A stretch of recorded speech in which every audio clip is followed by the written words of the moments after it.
ನೋಡ್ರಿ ಅಂತ ತಿಳ್ಕೊಂಡು ಬಾಯೊಳಗ ನುಂಗೇ ಬಿಟ್ಟ ಬ್ರಹ್ಮದೇವ.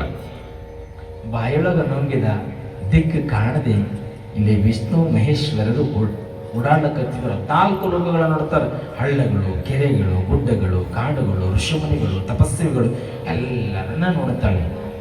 ಯಾರ ಗರ್ಭದೊಳಗ? ಬ್ರಹ್ಮನ ಗರ್ಭದೊಳಗ 14 ಲೋಕಗಳನ್ನ ನೋಡುತ್ತಾರೆ.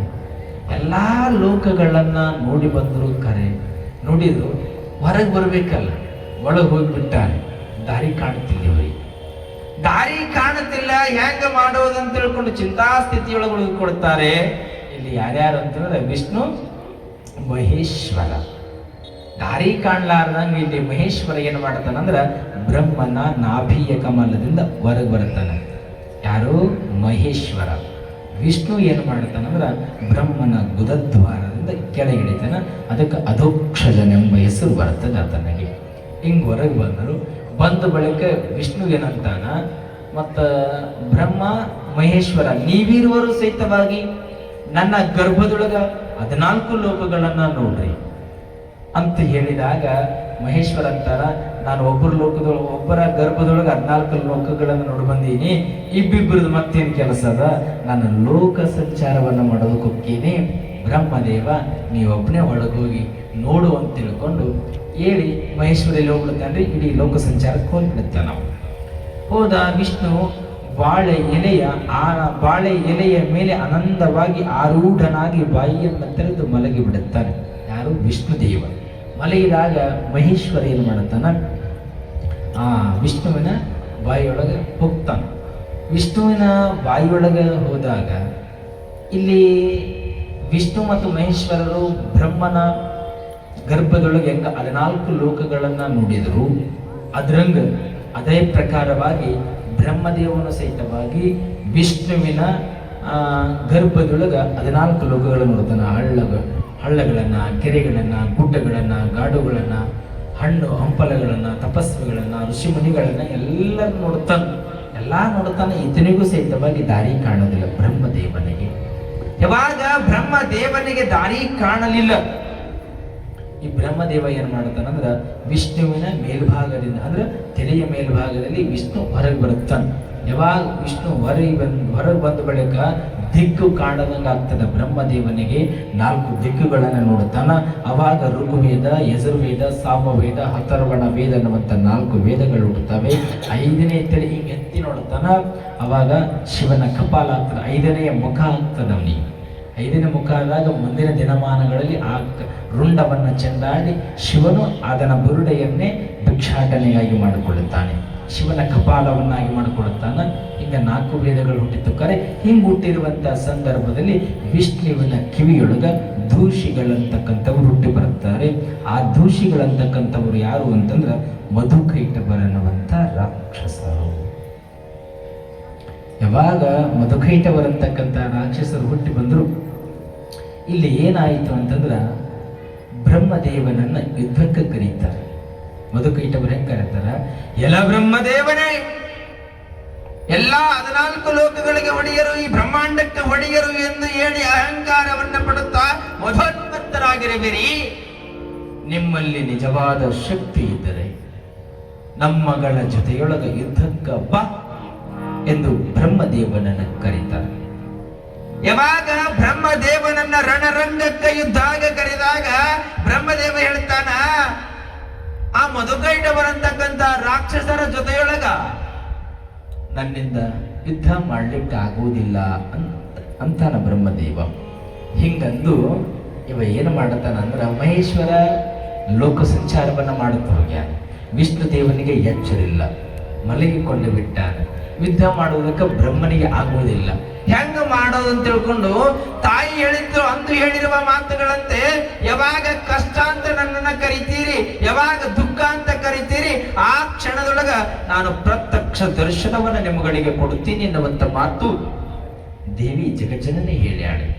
ಯಾವಾಗ ಬ್ರಹ್ಮದೇವನಿಗೆ ಕಷ್ಟ ಬಂತು, ಇಲ್ಲಿ ಕಷ್ಟ ಬಂದಿರುವಂತ ಸಂದರ್ಭದಲ್ಲಿ ತಪಸ್ಸಿಗೆ ಕುಳಿತುಕೊಳ್ತಾನೆ ತಾಯಿಯನ್ನ ಕುರಿತು, ತಾಯಿ ಜಗಜ್ಜನನಿ, ಇಲ್ಲಿ ಮಧುಕೈಟ ಬರತಕ್ಕಂಥ ರಾಕ್ಷಸರು ನನ್ನನ್ನು ಯುದ್ಧಕ್ಕೆ ಕರೆಯಕತ್ತಿದ್ದಾರೆ. ನನಗೆ ಅವರಗಳ ಜೊತೆಯೊಳಗ ಯುದ್ಧವನ್ನ ಮಾಡಿ ಗೆಲ್ಲುವುದಕ್ಕೆ ನನಗಾಗುತ್ತಿಲ್ಲ. ಅದಕ್ಕೆ ನೀನೇ ಬರಬೇಕು ಸ್ವತಃ ಅಂತ ಕೇಳಿದಾಗ ತಾಯಿ ದರ್ಶನ ಕೊಡ್ತಾಳ. ಇನ್ನು ಚಿಂತೆ ಮಾಡಬೇಡ್ರಿ ಅಂತ ತಿಳ್ಕೊಂಡು ತಾಯಿ ಹೇಳ್ತಾಳ, ವಿಷ್ಣುವಿನ ಎಚ್ಚರಗೊಳಿಸ್ತಾಳ, ವಿಷ್ಣುವಿನ ದೇಹದೊಳಗೆ ಪಾರ್ವತಿಯಾಗಿ ಹೋಗ್ತಾಳ. ಇಲ್ಲಿ ಈತನಿಗೆ ಹೇಳಿದ ಪ್ರಕಾರವಾಗಿ ವಿಷ್ಣು ದೇವನಿಗೆ ಎಚ್ಚರ ಆಗ್ತದೆ. ಎಚ್ಚರ ಆಗಿರುವಂಥ ಸಂದರ್ಭದಲ್ಲಿ ಪ್ರಳಯ ಕಾಲದ ರುದ್ರನಂತೆ ಆರ್ಭಟಿಸುತ್ತ ವಿಷ್ಣು ದೇವ ಎಚ್ಚರ ಸಿಂಹಾರೂಢನಾಗಿ ಮಧುಕೈಟವರ ರಣರಂಗದೊಳಗ ಯುದ್ಧದೊಳಗ ಬನ್ನಿ ಅಂತ ತಿಳ್ಕೊಂಡು ಆ ದೇವಿಯ ಸ್ವರೂಪನಾಗಿರ್ತಕ್ಕಂಥ ವಿಷ್ಣು ದೇವ ಕರೀತಾನೆ. ದೇವಿ ಅವತಾರವನ್ನು ತಾಳ್ಯಾಳೆ ವಿಷ್ಣು ದೇವನ ರೂಪದೊಳಗ. ಎಚ್ಚರಿಲ್ಲ ವಿಷ್ಣು ದೇವನಿಗೆ ಯಾವುದು. ಯಾವಾಗ ಮಧುಕೈಟಬರಗಳ ರಣರಂಗದೊಳಗ ಯುದ್ಧಕ್ಕೆ ಬನ್ನಿ ಅಂತ ಕರೆದಾಗ ಮಧುಕೈಟಬರು ಯುದ್ಧವನ್ನ ಮಾಡುತ್ತಾರೆ. ಯಾರ ಜೊತೆಯೊಳಗ? ವಿಷ್ಣು ದೇವನ ಜೊತೆಯೊಳಗ ಯುದ್ಧ ಪ್ರಾರಂಭ ಆಯಿತು. ಇಲ್ಲಿ ಮಧುಕೈಟಬರು ಸೋಲುತ್ತಿಲ್ಲ, ವಿಷ್ಣು ದೇವ ಸೋಲುತ್ತಿಲ್ಲ. ಹಿಂಗ ಸಾವಿರಾರು ವರ್ಷಗಳ ಕಾಲ ಯುದ್ಧ ನಡೀತಾರೆ. ಇಷ್ಟೆಲ್ಲ ಯುದ್ಧ ನಡೆದರೂ ಸಹಿತವಾಗಿ ವಿಷ್ಣು ದೇವನಿಗೆ ಒಂದಿಷ್ಟು ಬೇಸರ ಅಂತಕ್ಕಂಥದ್ದು ಕಾಡುತ್ತದೆ. ಇಲ್ಲಿ ಮಧುಕೈಟಬರು ಯುದ್ಧ ಮಾಡಿದ ಅಂತಲ್ಲ, ಇನ್ನೂ ಯುದ್ಧವನ್ನ ಮಾಡಬೇಕು, ವಿಷ್ಣು ದೇವನನ್ನ ಕಡಿಬೇಕು ಅಂತಾರ ಮಧುಕೈಟಬರು ತಮ್ಮ ಶಕ್ತಾಯುಧಗಳನ್ನ ತೆಗೆದುಕೊಂಡು ವಿಷ್ಣು ದೇವನ ಮೇಲೆ ತಮ್ಮೆಲ್ಲ ಏನೆಲ್ಲ ಬಾಣಗಳನ್ನ ಬರ್ಚಿ, ಈಟಿ, ಖಡ್ಗ, ಆಯುಧಗಳನ್ನ ತೆಗೆದುಕೊಂಡು ವಿಷ್ಣು ದೇವನ ಮೇಲೆ ಹೊಡಿತಾರೆ. ಅವ ವಿಷ್ಣು ದೇವನು ಸಹಿತವಾಗಿ ಏನೆಲ್ಲಾ ಬಾಣಗಳಿಂದ ತಪ್ಪಿಸಿಕೊಂಡು ಮಧುಕೈಟಬರ ಮೇಲೆ ಬಾಣಗಳನ್ನೇ ಸುರಿತಿದ್ದ. ಏನು ಬಾಣಗಳನ್ನ ಸುರಿದರೂ ಸಹಿತವಾಗಿ ಮಧುಕೈಟಬರಂತಕ್ಕಂಥ ರಾಕ್ಷಸರು ಸೋಲುತ್ತಿಲ್ಲ. ಹೆಂಗ ಈ ಮಧುಕೈಟಬರಂತಕ್ಕಂಥ ರಾಕ್ಷಸರನ್ನ ಸಂಹಾರವನ್ನ ಮಾಡೋದು ಎಂದಾಗ ಇಲ್ಲಿ ವಿಷ್ಣು ದೇವ ಸೂಕ್ಷ್ಮವಾಗಿರುವಂತ ವಿಚಾರವನ್ನ ಮಾಡುತ್ತಾನೆ. ಎಂತ ವಿಚಾರ? ಇಲ್ಲಿ ಜ್ಞಾನ ಅಂತಕ್ಕಂಥದ್ದು ಬಹಳ ದೊಡ್ಡದು. ಆ ಜ್ಞಾನ ಇತ್ತು ಅಂತಂದ್ರೆ ಬೇಕಾದ್ದು ಮಾಡಬಹುದು ನಾವೆಲ್ಲ. ಎಲ್ಲ ಮಧುಕೈಟಬರಗಳಿರ ರಣರಂಗದೊಳಗ ಇಷ್ಟು ಸಾವಿರಾರು ವರ್ಷಗಳ ಕಾಲ ನನ್ನ ಜೊತೆಯೊಳಗ ಯುದ್ಧವನ್ನ ಮಾಡಿರುವಿರಿ ಅಂದ ಬಳಿಕ ನೀವೇ ಶ್ರೇಷ್ಠರು ಎಂದು ವಿಷ್ಣು ದೇವ ಹೇಳ್ತಾನೆ. ಅವಾಗ ಮಧುಕೈಟಬರಂತಾರ, ನಮ್ಮ ಜೊತೆಯೊಳಗ ನೀನೂ ಸಹಿತವಾಗಿ ಯುದ್ಧವನ್ನ ಮಾಡಿರುವೆ ಅನ್ನುವಂತ ಮಾತು ಹೇಳಿದಾಗ ವಿಷ್ಣು ದೇವ ಮತ್ತೊಂದು ಮಾತನ್ನ ಹೇಳ್ತಾನ, ನಮಗೆ ನೀವು ಇಷ್ಟು ವರ್ಷಗಳ ಕಾಲ ಯುದ್ಧವನ್ನ ಮಾಡಿರುವುದರಿಂದ ನಿಮಗೆ ಏನು ವರ ಬೇಕು ಕೇಳ್ರಿ, ವರವನ್ನ ಕೊಡ್ತೀನಂತಾನ ವಿಷ್ಣು ದೇವ. ಅವಾಗ ಮಧುಕೈಟಬರಂತಾರ, ದೇವತೆಗಳೇರ ನೀವು ನಮ್ಮಗಳಿಗೆ ವರವನ್ನ ಕೊಡುತ್ತೀರಿ. ದೇವಾನು ದೇವತೆಗಳಲ್ಲಿ ಏನದ ನೀವು ವರವನ್ನ ಕೊಡ್ಲಿಕ್ಕೆ ಏನು ಸಾಧ್ಯ ಅನ್ನುವಂತ ಮಾತು ಮಧುಕೈಟಬರುತ್ತಾರ. ಇಷ್ಟು ವರ್ಷಗಳ ಕಾಲ ನನ್ನ ಜೊತೆಯೊಳಗೆ ಯುದ್ಧವನ್ನ ಮಾಡಿರಿವ್ರಿ ಅಂದ ಬಳಿಕ ವರವನ್ನ ಕೊಡ್ತೀನಿ ಕೇಳುವಂತ ಮಾತನ್ನ ಕೇಳಿದಾಗ, ವರ ಕೊಡುವಂದಾಗ ತತ್ಕ್ಷಣದೊಳಗ ಆ ವಿಷ್ಣು ದೇವ ನನಗ ವರವನ್ನ ಕೊಡುವಿರಾ ಅಂತ ತಿಳ್ಕೊಂಡು ಮಧುಕೈಟಬರ ಕೇಳಿದಾಗ ವರವನ್ನ ಕೊಡುತ್ತೀನಿ ಇದೇ ವರ ಅಂತ ತಿಳ್ಕೊಂಡು ಮಧುಕೈಟಬರ ಮುಂದೆ ನಿಂತುಕೊಳ್ತಾರ. ತಮ್ಮ ಶಿವನ ಖಡ್ಗವನ್ನ ತೆಗೆದುಕೊಂಡು ರಣರಂಗದೊಳಗ ಮಧುಕೈಟಬರ ರುಂಡವನ್ನೇ ಚೆಂಡಾಡಿ ಬಿಡುತ್ತಾನೆ ವಿಷ್ಣು ದೇವ. ಇದು ಪಾರ್ವತಿಯ ಸ್ವರೂಪದೊಳಗ. ಆ ಪಾರ್ವತಿ ಬೇರೆ ಎಲ್ಲ, ದುರ್ಗಾದೇವಿ ಬೇರೆ ಎಲ್ಲ, ದ್ಯಾವಮ್ಮ ತಾಯಿ ಬೇರೆ ಎಲ್ಲ, ಒಟ್ಟಾರೆಯಾಗಿ ಅನಂತ ನಾಮಗಳಿಂದ ಕೂಡಿರ್ತಕ್ಕಂಥ ತಾಯಿ ಮಧುಕೈಟಬರಂತಕ್ಕಂಥ ರಾಕ್ಷಸರನ್ನ ಸಂಹಾರವನ್ನ ಮಾಡಿದರು. ಇವರ ರಕ್ತ ಮಾಂಸ ಮಜ್ಜೆ ಏನು ಹರಿತದಲ್ಲ, ಈ ಗುಡ್ಡಗಳಾಗ್ತವೆ, ಕೈಕಾಲುಗಳೆಲ್ಲ ರಕ್ತ ಏನು ಹರಿತದಲ್ಲ, ಅದೇ ಹಳ್ಳಗಳಾಗಿರ್ತಕ್ಕಂಥದ್ದು ಮಧುಕೈಟಬರಂತಕ್ಕಂಥ ರಾಕ್ಷಸರಿಂದ ಈ ಭೂಮಿ ನಿರ್ಮಾಣ ಆಯಿತು. ಭೂಮಿ ಅಂತಂದ್ರೆ ತಾಯಿ ಇದ್ದಂಗ. ಆ ತಾಯಿಯನ್ನ ಏನೆಲ್ಲ ರೀತಿಯಿಂದ ಕೊರಿತೀವಿ ನಾವೆಲ್ಲ, ಆ ತಾಯಿಗೆ ನೋವನ್ನು ಕೊಡುತ್ತೀವಿ. ಏನು ಕೊಟ್ಟರು ಸಹಿತವಾಗಿ ಆ ತಾಯಿ ನಮಗೇನು ದುಃಖವನ್ನ ಮಾಡಿಲ್ಲ. ಆ ತಾಯಿ ಹೆಂಗ ಬ್ರಹ್ಮ ವಿಷ್ಣು ಮಹೇಶ್ವರನ್ನ ರಕ್ಷಣೆಯನ್ನ ಮಾಡಿದರು. ಮಕ್ಕಳಿಗೆ ಕಷ್ಟ ಬಂದೊದಗಿತ್ತು. ಯಾರಿಗೆ? ಬ್ರಹ್ಮ ವಿಷ್ಣು ಮಹೇಶ್ವರರಿಗೆ ಮಧುಕೈಟಬರನ್ನುವಂತ ರಾಕ್ಷಸರಿಂದ ಕಷ್ಟ ಬಂದಿತ್ತು. ಆ ಕಷ್ಟವನ್ನ ದೂರ ಮಾಡುವುದಕ್ಕಾಗಿ ಅವತಾರವನ್ನ ತಾಳಿ ಈ ಮಧುಕೈಟಬರತಕ್ಕಂಥ ರಾಕ್ಷಸರನ್ನ ಸಂಹಾರವನ್ನ ಮಾಡುತ್ತಾಳೆ. ಯಾರು ಆ ಜಗಜ್ಜನನಿಯನ್ನ, ಜಗದೀಶ್ವರಿಯನ್ನ, ದುರ್ಗಾದೇವಿಯನ್ನ, ದ್ಯಾವಮ್ಮ ತಾಯಿಯನ್ನ ಭಯಭಕ್ತಿಯಿಂದ ಕಷ್ಟ ಅಂತ ಯಾರ ಬೇಡುತ್ತೀರಿ ಅವರಿಗೆಲ್ಲ ಎಂಥ ಕಷ್ಟ ಕಠಿಣ ಪ್ರಸಂಗಗಳು ಬಂದರೂ ಸಹಿತವಾಗಿ ಅವರ ಮನೆತನಕ್ಕೆ ಆ ತಾಯಿ ಜಗದೀಶ್ವರಿ ದುರ್ಗಾದೇವಿಯಾಗಿ ದ್ಯಾವಮ್ಮನಾಗಿ ಮನೆತನಗಳನ್ನ ಕಾಪಾಡುತ್ತಾಳೆ. ಇದು ಸತ್ಯವಾಗಿರ್ತಕ್ಕಂಥ ಮಾತು. ಭಯಭಕ್ತಿಯಿಂದ ನೀವು ನಡೆದುಕೊಳ್ಳಬೇಕು. ಪುತ್ರ ಜೀವನ ಉಳಿದಿದೆ. ಹಂಗ 3 ಮಕ್ಕಳನ್ನ ರಕ್ಷಣೆಯನ್ನ ಮಾಡಿದಳು, ಹಂಗ ನಮ್ಮೆಲ್ಲರನ್ನ ರಕ್ಷಣೆಯನ್ನ ಮಾಡ್ತಾಳೆ ಅನ್ನುವಂತ ಮಾತನ್ನ ಹೇಳ್ತಾ ಗವಾಯಿಗಳವರಿಂದ ಒಂದು ಗೀತೆ.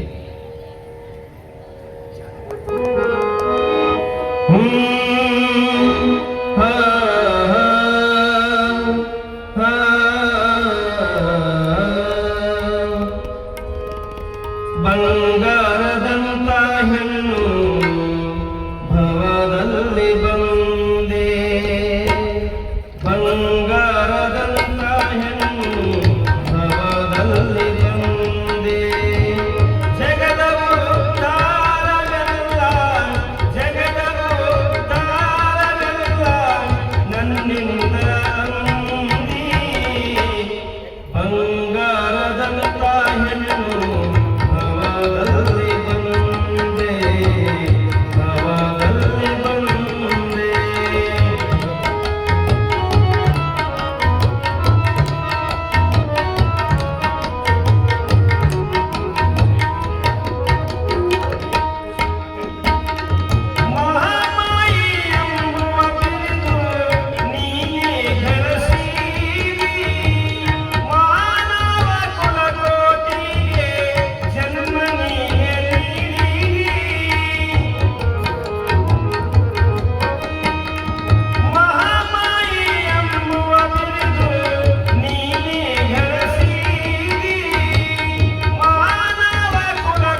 ಒಲಿದನಾರಿ ಮುನಿದರೆ ಮಾರಿ ಎಂದು ಎಲಸಿ ಬಂದೀರಿ ಒಲಿವಿನಿಂದ ಸಂಸಾರ ಮಾಡಿ ಸತ್ಯದಲ್ಲಿ ಬಂದೀರಿ ಒಂದೇ ಮರದ ನಿನ್ನ ಒಲವು ಒಂದೇ ಮರದ ನಿನ್ನ ನಿಲವು ಛಲದಿಂದ ಸಾಗಿಸಿರಿ ಬಂಗಾರದಂತ ಹೆಣ್ಣು ಹವದಲ್ಲಿ ಬಂದೆ ಬಂಗಾರದಂತ ಹೆಣ್ಣು ಹವದಲ್ಲಿ ಬಂದೆ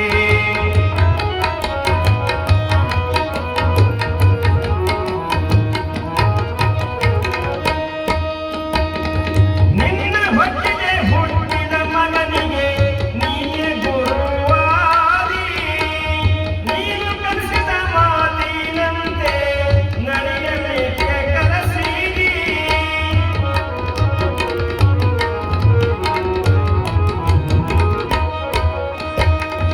ನಿನ್ನ ಹೊಟ್ಟೆಗೆ ಹುಟ್ಟಿದ ಮಗನಿಗೆ ನೀನೇ ಗುರುವಾದಿ ನೀನು ಕಲಿಸಿದ ಮಾತಿನಂತೆ ನಡೆಯಲಿಕ್ಕೆ ಕಲಿಸಿದಿ ನಿನ್ನ ಉಪಕಾರದಿಂದ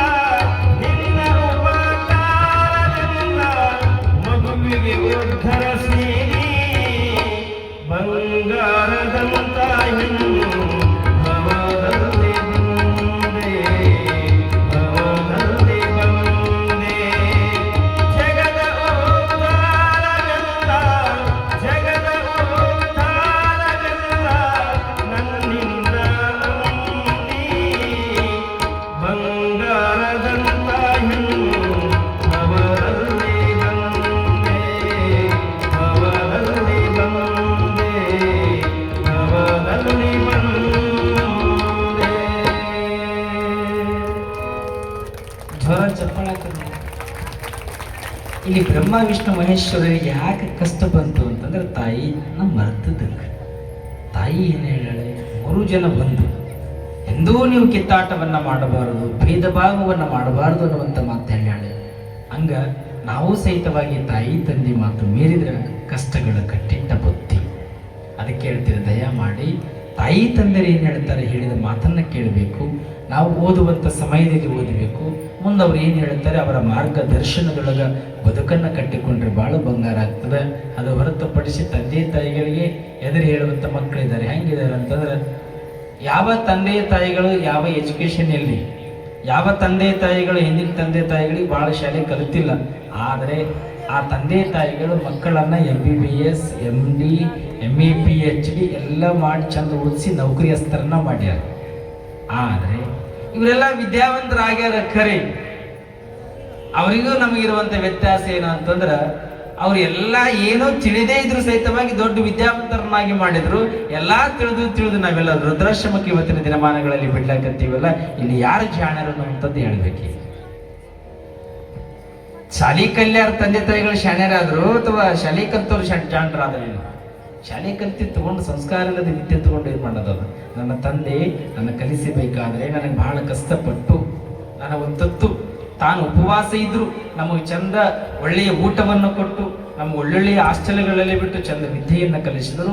ನಾವು ಚಂದ ತಂದೆ ತಾಯಿಗೆ ಕಣ್ಣಲ್ಲಿ ಕಣ್ಣಂಚಲ್ಲಿ ನೀರು ಹಾಕಲಾರದಂಗ ಹೆತ್ತ ತಂದೆ ತಾಯಿಯರ ಪ್ರೀತಿಯ ಗಳಿಕೆಗೆ ಪಾತ್ರರಾಗಬೇಕು. ಮೊದಲು ಮನೆಯನ್ನ ಗೆಲ್ಲಬೇಕು, ನಂತರದೊಳಗೆ ತಾಯಿ ತಂದೆಯ ಆಶೀರ್ವಾದದಿಂದ ಜಗತ್ತನ್ನೇ ಸತ್ಯವಾಗಿ ಗೆಲ್ತೀವಿ. ಇದು ತಾಯಿ ತಂದೆಯ ಆಶೀರ್ವಾದದಿಂದ. ಹೆಂಗಿರ್ಬೇಕನ್ನೋದು, ತಾಯಿ ತಂದೆ ಇಡೀ ಜಗತ್ತಿನೊಳಗ 333 ಕೋಟಿ ದೇವಾನ ದೇವತೆಗಳಿದ್ದೀವಿ.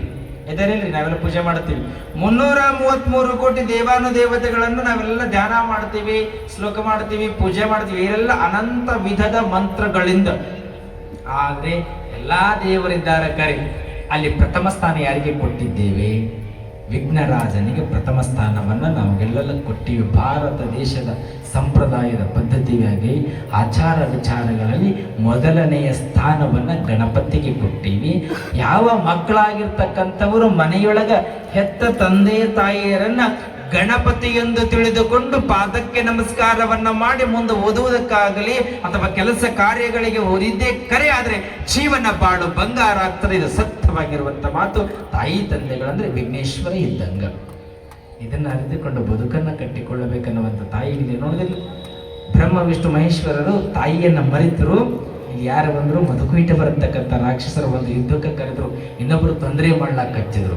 ಇನ್ನೊಬ್ಬರು ತೊಂದರೆ ಮಾಡ್ಲಾರ್ದಾಗ ಜೀವನ ಇರಬೇಕಂದ್ರೆ ತಾಯಿ ತಂದೆ ಇಲ್ಲ, ಅಣತಿಯೊಳಗೆ ನಾವು ಬದುಕಿದ್ರೆ ಮಾತ್ರ ಬದುಕು ಬಹಳ ಚಂದ ಅನ್ನುವಂಥ ಮಾತನ್ನು ಹೇಳ್ತಾ, ನಾಳೆ ದಿನ ಆ ತಾಯಿಯ ಲೀಲೆಗಳು ಮತ್ತು ಜೀವನದೊಳಗೆ ಅನಂತ ರೀತಿಯ ವಿಚಾರಧಾರೆಗಳಿದ್ದಾವೆ, ನಾವೆಲ್ಲ ಮೆಲುಕು ಹಾಕೋಣ ಅನ್ನೋದ ಮಾತನ್ನು ಹೇಳ್ತಾ ಇನ್ನೊಂದು ಮಾತು ಹೇಳ್ತೀನಿ. ದಯಮಾಡಿ ತಾಯಂದ್ರ ಒಳಗೆ 7ವರೆಗೆಲ್ಲ ಬರುವಂಥ ಪ್ರಯತ್ನವನ್ನು ಮಾಡಿರಿ. ಯಾಕಂದ್ರೆ ಲಕ್ಷ್ಮೀ ಬಾರಮ್ಮ, ಪುಟ್ಟಗೌರಿ ಎಲ್ಲ ಗೌರಿಗಳನ್ನು ಮುಗಿಸ್ಕೊಂಡು ಬರೋದ್ರೊಳಗೆ ಇಲ್ಲಿ ಹೇಳಕ್ಕೆ ಬರೋದಿಲ್ಲ. ವಾತಾವರಣ ನೋಡ್ಲಕ್ಕತ್ತೀರಿ ನೀವೆಲ್ಲ. ಅದನ್ನು ದಯಮಾಡಿ 7ವರೆಗೆ ನೀವು ಬಂದರೆ ಸಮಯಕ್ಕೆ ಸರಿ ನಾವು 9 ಗಂಟೆಗೆ ಕಾರ್ಯಕ್ರಮ ಬಿಡ್ತೀವಿ. ಗಣ್ಯ ಮಾನ್ಯರ ವೇದಿಕೆ ಮೇಲೆ ಇರ್ತಾರೆ, ಅವರು ಒಂದಿಷ್ಟು ವಿಷಯಗಳನ್ನು ನಿಮ್ಮನ್ನು ಕುರಿತು ಹಂಚ್ಕೊತಾರೆ, ಬಹಳಷ್ಟು ಸಮಯ ಆಗ್ತಾರೆ. ಅದಕ್ಕೆಲ್ಲ ನಾವು ಸಮಯಕ್ಕೆ ಅನುಕೂಲವನ್ನು ಮಾಡೋಣ ಅಂತ ಮಾತನ್ನು ಹೇಳ್ತಾ, ದಯಮಾಡಿ ನಾಳಿಂದ 7ವರೆಗೆ ಬರ್ತೀನಿ ಅಂದವರು ಜೈಕಾರ ಹಾಕ್ರಿ, ಇಲ್ಲವ್ರು ಹಾಕ್ಬೇಡ. ದ್ಯಾವಮ್ಮ ದೇವಿ ಮತ ಹಾಕಿ. 7ವರೆಗೆ ಬರ್ತೀನಿ ಅಂದವ್ರು ಅಷ್ಟೇ, ಬರ್ಲಾದ್ರು ಜೈಕಾರ ಹಾಕಬೇಡ. ದುರ್ಗಾದೇವಿ ಮತ ಹಾಕಿ. ಒಬ್ಬರ ಜೊತೆ ಇಬ್ಬರು ಕರ್ಕೊಂಡು ಬರ್ತೀನಿ ಅಂದವ್ರು. ದ್ಯಾವಮ್ಮ ದೇವಿ ಮತ ಹಾಕಿ. ನೀವು ಸುಮ್ಮನಿರಪ್ಪ, ನೀವು ಜೈಕಾರ ಹಾಕ್ಬೇಡ. ಈ ಕಡೆ ಮಾತಾಡಕ್ಕೆ ಶರಣ ವರ್ಗಗಳವರು ಎಲ್ಲರೂ ದುರ್ಗಾದೇವಿ ಮತ ಹಾಕಿ. ಗುರುಗಳೇ, ನಾವು ಒಬ್ಬರು ಬಂದ್ರು ಭಾಳ ಪಾಡದ. ಇದು ಪ್ರೇಮ ಕಾವ್ಯ ಧಾರಾವಾಹಿ ನೋಡಬೇಕು, ಲಕ್ಷ್ಮೀ ಬಾರಮ್ಮ ನೋಡಬೇಕು, ಗಂಡಾಂತರ ದೊಡ್ಡ ಗಂಡಾಂತರ ಇದನ್ನ ಮೀರಿ ಬರ್ಬೇಕಾದ್ರೆ ಭಾಳ ಕಷ್ಟ. ದಯಮಾಡಿ ಅಮ್ಮ, ನಿಮ್ಗೆ ಆನ್ಲೈನಲ್ಲಿ ಸಿಗ್ತದೆ. ಇದು ಆಧ್ಯಾತ್ಮ ಚಿಂತನ ಅಂತಕ್ಕಂಥದ್ದು ಸಿಗೋದಿಲ್ಲ. ಇನ್ನೊಂದು 6 ದಿನ ಉಳಿತು ಅಂತ ಅನಿಸ್ತದೆ ನನಗೆ. ಅದಕ್ಕೆ ದಯಮಾಡಿ ತಾಯಂದ್ರಗಳಿಗೆ ಹೆಚ್ಚಿನ ರೀತಿಯೊಳಗೆ ಭಾಗಿಯಾಗ್ರಿ. 6 ದಿನದೊಳಗೆ ನನಗೆ ಎಷ್ಟು ತಾಯಿ ಜಗಜ್ಜನನಿ ನನ್ನ ವಿದ್ಯಾಗುರುಗಳು ಎಷ್ಟು ಮಸ್ತಕದೊಳಗೆ ಜ್ಞಾನವನ್ನು ಕೊಟ್ಟಾರ, ಅಷ್ಟನ್ನು ಅನಂತ ರೀತಿಯಿಂದ ಬಿತ್ತರಿಸುವುದಕ್ಕಾಗಿ ನನ್ನ ಪ್ರಯತ್ನವನ್ನು ಪಡ್ತೀನಿ ಅನ್ನುವಂಥ ಮಾತನ್ನು ಹೇಳ್ತಾ ನನ್ನ ಮಾತುಗಳನ್ನು ಗುರುವಿನ ಪಾದಕ್ಕೆ ಅರ್ಪಣೆಯನ್ನು ಮಾಡುತ್ತಿದ್ದೇನೆ. ಶಿವಸಾಂಬದೈ ನಮ ಪಾರ್ವತೀಪತಿ ಶಿವ ಹರ ಹರ ಮಹಾದೇವ.